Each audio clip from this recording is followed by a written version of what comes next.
Today we're going to talk about the Fundamental Theorem of Arithmetic. First, let's just do a quick recap of some of the ideas that we've discussed before in the previous lesson on the well-ordering principle. As a reminder, we're going to invoke the following notation. Whenever we think of n, we think of the natural numbers. And remember that although some texts consider 0 to be a natural number, we will not. We will only start at the number 1 in enumerating such a set. Z will denote the collection of integers. That is, these will be the positive as well as the negative whole numbers. Q will denote the collection of rational numbers. Q here stands for quotients of integers. R will denote the collection of real numbers, and we'll come back and discuss the real numbers in a lot more detail later on in the course.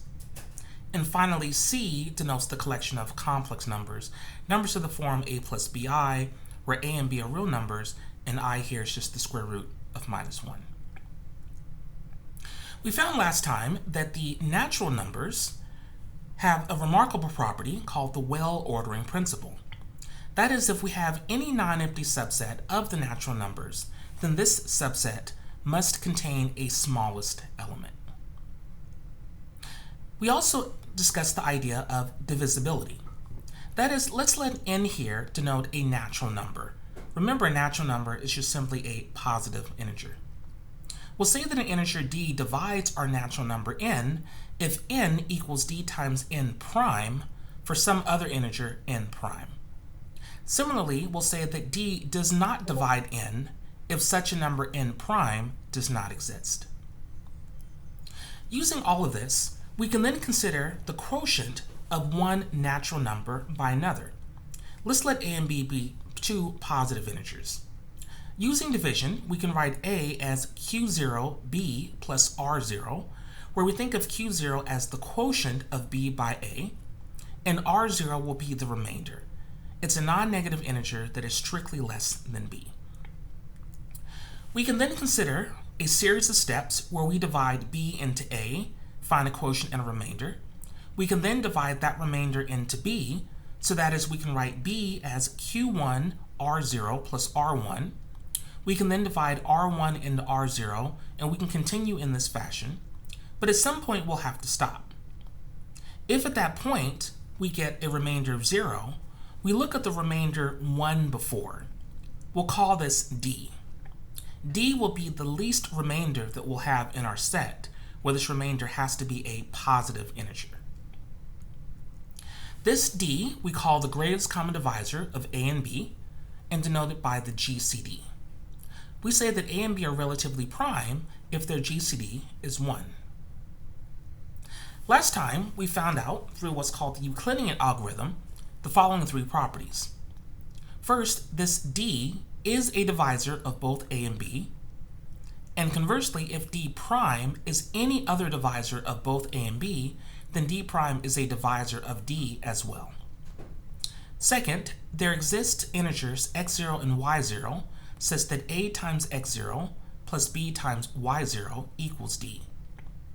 And third, we have an integral solution to ax plus by equals m if and only if d divides m. If this is the case, then there are infinitely many integer solutions x and y, and you can see the formulas on the screen here.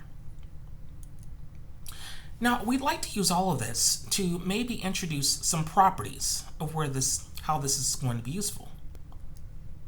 So let's start with a couple of definitions. Remember that a prime number is an integer, at least 2, whose only divisors are 1 and itself. So for example, 2, 3, and 5 are prime numbers, yet the number 4 is not, because 2 is a divisor of 4 that is neither 1 nor 4.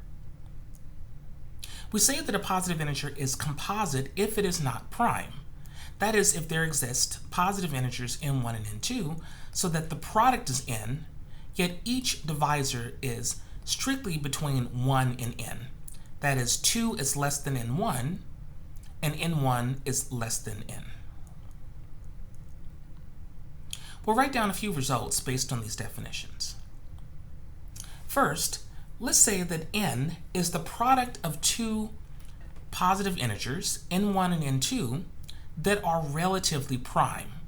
That is, the GCD of n1 and n2 is 1.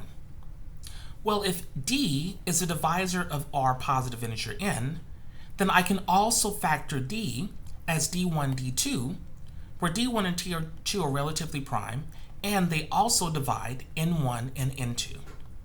So it's like if you're saying you can take n and factor it into relatively prime integers, then you can do the same thing for every divisor d of n. Second, if a prime, p, divides a positive integer n, and if n is the product of two other integers, then either p divides n1 or p divides n2. So p must divide the factors, at least one of the factors of n. Third, every positive integer is either prime or the product of primes. So what that means is every positive integer can be uniquely factored into a product of prime powers. Final statement is there are infinitely many prime numbers p. The second of these four statements here is what's called Euclid's lemma. It says that if p divides a number, then p has to divide at least one of the factors of that number. The third statement is known as the Fundamental Theorem of Arithmetic. Simply put, every positive integer can be factored into a product of prime powers. So I'd like to skim over the proofs of these four statements. Let's say that n is a product of two numbers, n1 and n2, that are relatively prime, as before. I want to show that every divisor is the product of two divisors, d1 and d2, that are also relatively prime and that divide n1 and n2 respectively.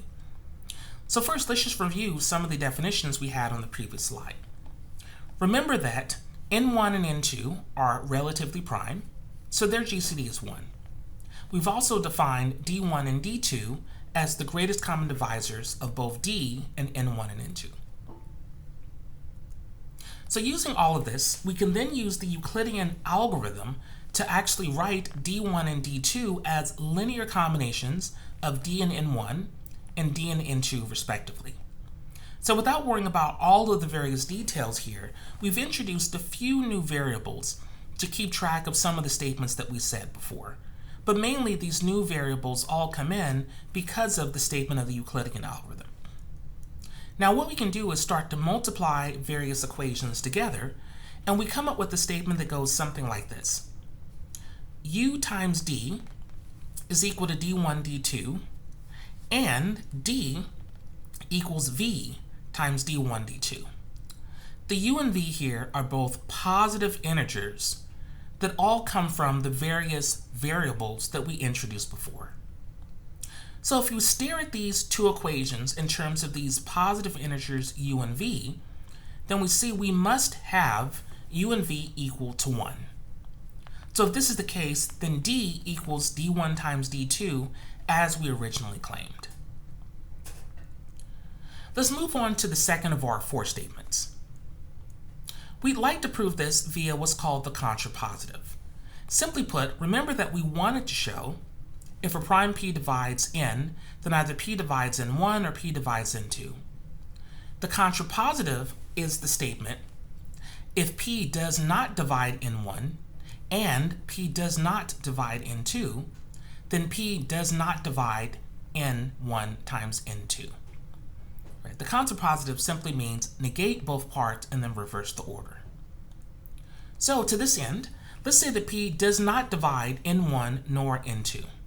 We're going to show that p does not divide the product n1, n2. Remember that we know that our GCD must divide the numbers, so the GCD of p and n1 must divide p. So we'll see that the GCD of p and n1 and the GCD of p and n2 must be 1. This is because for something to divide, then we know that it has to be a divisor of p, but the only divisors are 1 and p itself. So if the divisor, the GCD, were equal to p, then p would have to divide n1, but we just said that p does not divide n1. So by using the properties of P being a prime, we see here that the GCD must be 1. Now again, using the Euclidean algorithm, we can express this GCD as a linear combination of P and N1. So here we're just introducing new variables. But now we can combine things back together in a very clever way to find a linear combination of P and N. But this linear combination being 1 actually does show that the GCD has to be 1, the GCD of P and N. Hence, P does not divide N. Let's go on to proving statement 3. That is, every positive integer can be factored uniquely into a product of prime powers. We're actually going to do this in 2 different parts. First, let's show the existence of such a factorization using the principle of mathematical induction. I'd like to consider the following statement. That is, if you give me a positive integer lowercase n, I claim that every integer uppercase n between 2 and lowercase n is either a prime or the product of primes. Again, we're going to prove that this is a true statement as a function of lowercase n using mathematical induction. Well, mathematical induction says that there's actually 4 statements that we need to write. First, we have the base case. Well, the statement P sub 2 is true because, well, we only have to check this for one capital N, and we know that capital N equals to 2 is prime. Similarly, statement P sub 3 is true because in this case we have 2 integers capital N to check, namely capital N is 2 and capital N is 3. Both of those are prime. So the first few cases are certainly true. Let's now invoke our inductive hypothesis. That is, we're going to assume that our statement P sub n is true for some lowercase n equals to some integer m. We'd like to perform our inductive step. So let's let n be m plus 1, the next case. We want to show that our proposition P sub n is true. So let's let capital N be an integer between 2 and lowercase n. We have one or two possibilities. If n is not prime, then we can factor it in terms of integers n1 and n2, but n1 and n2 are strictly less than our lowercase n, which means that n1 and n2 are at most m. But invoking our inductive hypothesis, we see now that n1 is a product of primes and n2 is a product of primes. Therefore, capital N is a product of primes. Hence, we see that our statement P sub n, lowercase n, is also true. So we can conclude now that our statement P sub n is actually true for all integers, lowercase n being 2, 3, 4, and so forth. Now that was just one direction. We still need to show uniqueness of this product of primes. So let's consider the following statement. Every positive integer is a product of primes, actually a product of at most n primes, where lowercase n is the quantity that we care about. And we want to say that if we know that this is true, then the number of prime factors must be the same, and the factors themselves, the primes themselves, must also be equal. Well, in the case that we're dealing with q sub 1, there actually is only one prime in our factorization, so the statement is true. R equals 1, S equals 1, and Q1 equals P1. Let's now focus on the inductive hypothesis. So let's assume that we know that this is true for all n equals m, true for some integer m. And let's take a look at the next step, m plus 1. Well, let's say that we have a positive integer capital N, which really is a product here. And since we know that P sub r divides our capital N, it has to divide at least one of the other primes on the right-hand side. So without loss of generality, let's say that our P sub r does divide Q sub s, the very final one. Well, we know what the only divisors of Q sub s are, so P sub r better equal P sub s. And hence, upon dividing out, we now are in case 1 less, and we've just proved everything inductively. So we can conclude that our statement really is true, that we do have a unique factorization as a product of primes.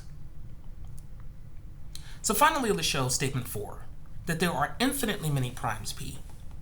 We're going to give a rather strange statement here based on a function that we're going to introduce later on in the course.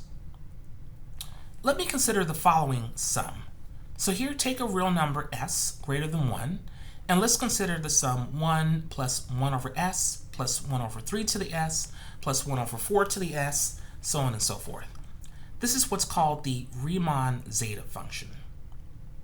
In fact, if you do a little bit of work, you can actually factor everything, and here you actually have a product. So our infinite sum actually can be expressed as an infinite product.